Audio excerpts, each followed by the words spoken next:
ভাই চোখ খোলা রাখেন ভাই, চোখ বন্ধ করেন না ভাই। ওরে বাপুরে, আর একটু ধৈর্য ধরো, হাসপাতালে পড়াই আইসা পড়ছি। হ্যাঁ ভাই, আপনারা ঢাকা শহরের নামি দামি হাসপাতালে নিয়ে যাইতেছি, ঠিক হয়ে যাবেন ভাই। এক্সকিউজ মি ভাইয়া, ওনার কি হয়েছে? ইনার পাপা প্যান্টের সেনে কিছু একটা আটকে গেছে। কি আটকে গেছে? হ্যাঁ, এখন সব কয়ে দাও, সব খুললা দেখে দাও। হালাই পার্সোনাল জিনিস বলতে কিছু রাখলো না। চেনে আটকাইছে এত কম লাগবো গেলা। দাদু চালু চালু। ওরে বাপুরে, ইয়া দেখতাছো না জাম লাগছে, আমি কি এখন উইরা যাবো নাকি? জাম লাগছে মানে কই আইলাম আমরা? ঢাকা শহর আয়শায় আমার আশা পুরাইছে, আর লাল লাল নীল নীল বাতি দেখা নয়ন জুড়াইছে। ঢাকা শহর আয়শায় এখন বুঝবার পারলাম এই লাল লাল নীল নীল বাত্তির রহস্য। ঢাকা শহর আইসা আমার আশা ফুরাইছে, গানে ঠিকই কইছে। ঢাকা শহর আইসা আমার বাইচা থামনের আশাই ফুরিয়ে গেছে। হালাই চারদিকে খালি প্যাপে পুপু, আমি তো তাও যাতা। হাড়ের রোগী হলে তো নগদ ইন্না লিল্লে, আর যে জাম পড়ছে ডেলিভারি রোগীর কথা তো বাদই দিলাম। প্যাপু বাদ দিয়ে ওয়া শোনা লাগতো। হালাই ঢাকার রাজধানী বানাইছে কোন হালাই রে? ওই তুই ঢাকায় আইসা ঢাকা শহরের নামে আবুল তাবুল কইতাছস, কানসা কিন্তু ফাড়িয়ালামু। ওরে বাপুরে, ইয়া তুমি কারা? ওই সারা বছর সিবা সিবি, ইদাইলেই ফাঁকা, আমার উপরে কোনো ডাকনা নাই, তাও আমি ঢাকা। বাবা বাবা, সাবাস সাবাস। তোরা গ্রামের খেত মার কাপলা পান, ঢাকা শহরে আইসস কি লেগে?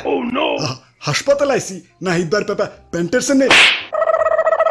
খেত মার কাছে কেঠায়, ওটা তো পরিবেশ দেখেই বুঝবার পারতাছি। এই যদি ঢাকা শহরের নমুনা। ওরে বাপুরে, ইয়া তার দেখে তো তোমাকে দাদির ইয়া মনের কথা স্মরণ হয়ে গেল। ওই তারের সাথে আমাকে দাদির মনের সম্পর্ক কি? ইয়া তারে যে এই পরিমাণ পেঁচ দেখতাছি, ইয়া খোদার কসম, ইয়া তোমার দাদির মনেও এত ইয়া পেঁচ ছিল না। আমি ঢাকা শহরের অবহেলিত দেয়াল, আমার কোনো ভ্যালু নাই। একটু পোস্টপাস ধরে যে থাকুমু তার আর উপায় নাই। কয়দিন পর পর কেউ না কেউ আইসা আমার পোস্টার মোস্টার লাগাইতে চলে যায়। তারপর থেকেই যেই পাশ দিয়ে যাইবো টুস করে পোস্টারটা একটু ছিঁড়া লাইব, আমার সৌন্দর্যের 12টা বাজিয়ে দেয়। তারপর কোনো কিছু বুঝা ওঠার আগেই আমার কোনো এসে পয়সা পড়বো। আরে খাচ্চরেরা, প্রকৃতির ডাকে সারা দেবা ঠিক আছে, কিন্তু আমার উপরেই কেন সার্বজনীন টয়লেট পাইছো? ভাই আপনার সাথে সহমত ভাই। সেদিন ধুলাবালির ঠেলায় নাক চোখ বন্ধ করে ফুটপাত দিয়ে হাঁটতাছি, ঠাস করে পা পিছলে আলুর দম।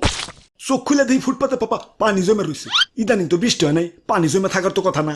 পরে নাক খুলে 1.5 মিনিট গবেষণা করার পর বুঝলাম এটা তো পানি না, শহরের চাচাতো ভাইদের মূত্র বিসর্জন।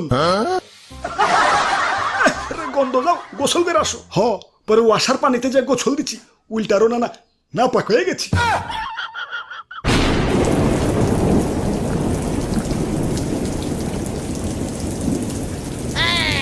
হাল্লার ঢাকা শহর রোদ উঠলে মরুভূমির মতো ধুইলা শুরু হয়, আর বৃষ্টি এলে হয়ে যায় কক্সবাজার।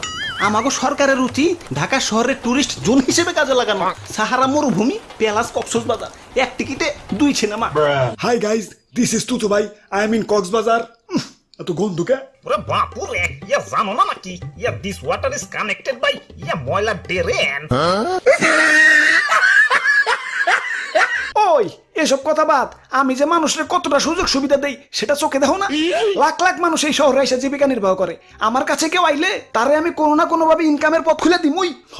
ঠিকই কইছ। সেদিন লোকাল বাসে জামে বইসা বইসা ঘাম্বার লাগছি, ফাত করে একটা বেডির মতো বেড়াইছে, হাতে 2টা তালি দিয়ে 50টা নিয়ে গেল। এটা ঢাকা শহরের মানুষের মনে কোনো আন্তরিকতা নাই।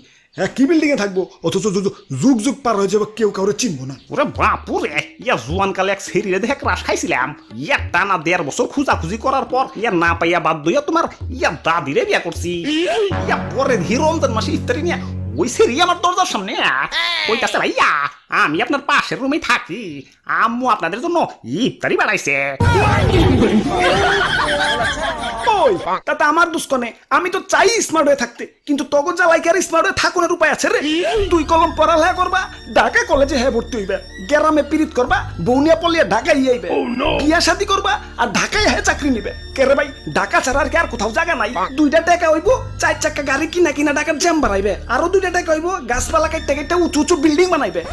তবে বিল্ডিং না থাকলে আবার নিজের উন্নত মনে হয় না। যাই কও, ঢাকা শহরের জীবনযাত্রার মান কিন্তু অনেক উন্নত। স্কুল, কলেজ, অফিস, আদালত, হাসপাতাল সব হাতের নাগালে। গ্রামের মতো তো দূর দূরান্তে না।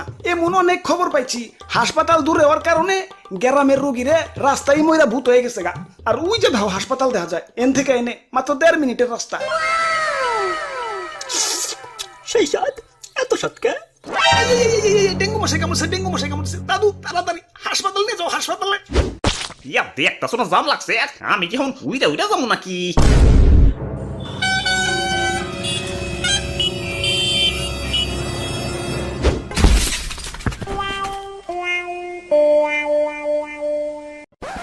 হাই ব্রোস, কি অবস্থা? সত্যি আশা করি সত্যি ভালো আছো। তো আজকের ভিডিওটা কেমন হচ্ছে কমেন্টে করে ফেলো, লগে একটা লাইকও দিয়ে দিও। কিপটা মিমিটাই করো না।